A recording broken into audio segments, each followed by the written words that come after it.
Boa noite, inquietos. Essa semana, então, vamos fazer uma abordagem diferente. Vamos falar sobre o digital. Os inquietos sempre teve esse viés aqui. Para nós, o digital é uma mudança de mídia que vem modificar processos, comando de pessoas, gestão de negócios, a relação dos clientes com os negócios e também vem a mudar a forma com que a gente pensa. Então, essa semana, nós vamos falar sobre digital. Todo dia nós vamos fazer uma abordagem diferente e vamos sobre um aspecto disso. Hoje eu quero focar em pessoas, né? E para mim isso ficou bastante claro, essa necessidade, principalmente agora quando a gente está, todos nós em quarentena, e os estudos dos nossos padawans precisam continuar, né? Então a gente começa a rever os cadernos, a matéria, as lições de casa, né?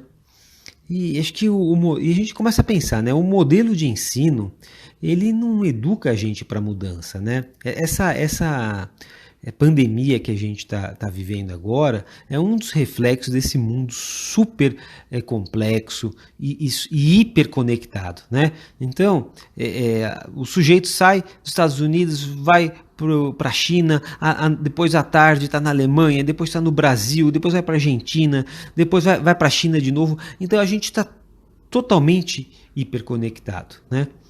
Só que a escola ainda está mudando a gente, está educando a gente para a repetição, né? Então, ainda é como se a gente tivesse uma concentração de mídia, né?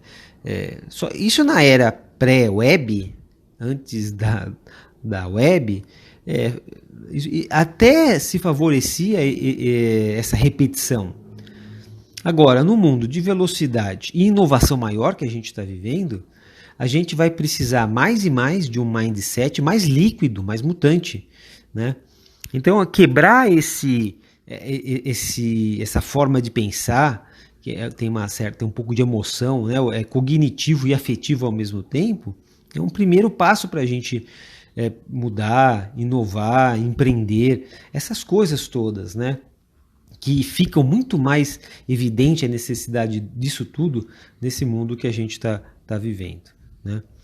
Então, existe até uma fantasia no mercado de que a disrupção nasce em grupos, né? Então, vamos fazer um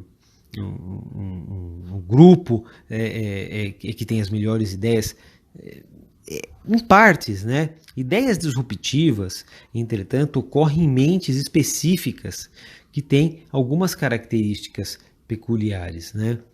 Então, você tem aí o Tesla, você tem o Isaac Newton, você tem o Einstein. Provavelmente eles tinham equipes, né, que trabalhavam junto. Mas o que se sobressai é a capacidade, né, individual de questionar, por exemplo, as autoridades, né? E autoridades eu digo ideias, pessoas, instituições, né? Não é só autoridade estatal, federal, não é isso, né? Criatividade para unir o que os outros não conseguem. Então você é aquele linkador, é o linkador. E disciplina e dedicação de levar adiante uma ideia disruptiva, né? Então é legal quero chamar a atenção que uma ideia disruptiva ela não vai adiante sozinha, né?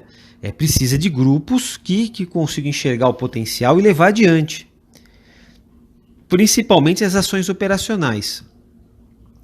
Porém, né, assim, o resumo aqui é que iniciam-se em mente disruptiva. Essa é a ideia principal aqui, né? E alguns especialistas dizem, né, que os novos paradigmas não vêm de dentro, né, mas de fora das organizações. Fora das organizações, né?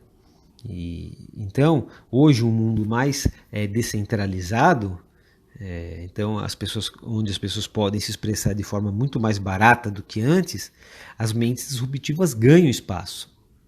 Então, você já hoje tem um movimento de você comprar uma empresa pelas pessoas que trabalham lá, né? Pela qualidade dos talentos humanos que trabalham lá.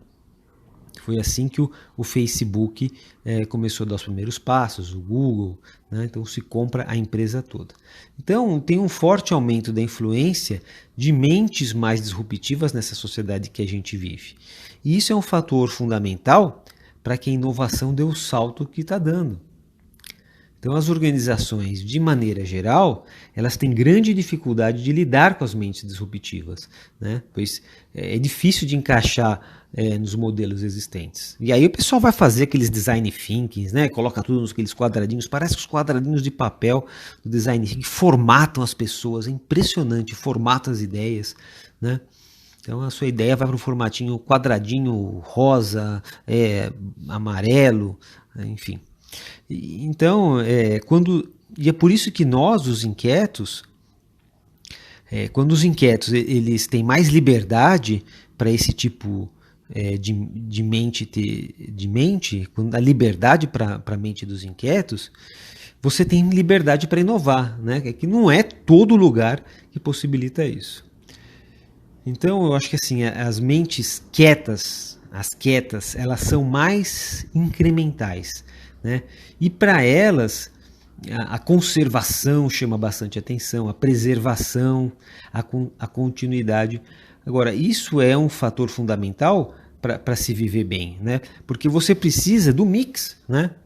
Você precisa do mix. É impossível hoje você, por exemplo, lançar um software novo e esquecer do legado, né? Eu vou mudar tudo. Primeiro que o risco de se mudar tudo, de fazer uma migração de software, né? Quem trabalha com projetos sabe disso. Você não pode abrir mão do legado.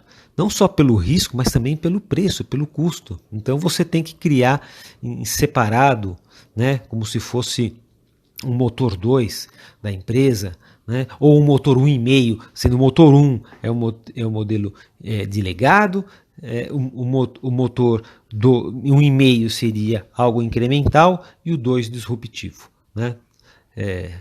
Então você tem que saber conviver entre os quietos e os inquietos. Mas é nas mentes inquietas que hoje em dia que se favorece pelo digital, né? Que como a gente está vendo, essa nova sociedade precisa se readequar a um novo patamar de complexidade demográfica. Então, as mentes hoje inquietas são essenciais, né? As mentes disruptivas é que vão permitir realizar a nova readequação da sociedade que a gente vive. Muito bem, pessoal, continue com a gente, compartilha, diga a sua opinião, o que você acha sobre as mentes quietas e inquietas. E amanhã a gente vai continuar falando do tema do digital, fundamental nessa época de coronavírus, para a gente entender essa sociedade que a gente vive. Continua com a gente, isso vai ficando cada vez melhor. Um forte abraço, pessoal.